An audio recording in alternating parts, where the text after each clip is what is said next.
Kebapçılık qilmayman deydigansiz 1 minut vaqtingizni chiqarib bu filmni to'liq ko'rib chiqing, sizga cho'qim foydasi tegadi. Bugun Jazira kebabning belli qilgan retseptini yo'llab etdim. Mazmunga to'liq diqqat qiling, yulduz belgisini besib mazmunni cho'qim saqlab oling.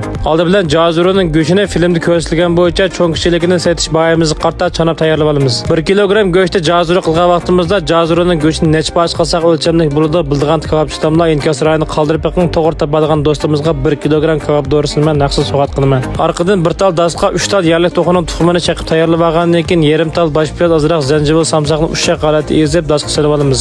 Az miqdorda tuz solib o'tgandan keyin 2 qo'shiq qunaq uni, 2 qo'shiq bug'doy uni solamiz. O'zingiz chiqargan eng nochi chiqqan kebab shavkalarning rasmini inkas rayini qoldirib beqing, kimdan nochi chiqdi ekan hammamiz birga ko'rib boqaylik. 10 gram kunji solib o'tgandan keyin xushbiroq bo'lgan to'nir kebab Jazira kebabning qurchidan 10 gram solamiz.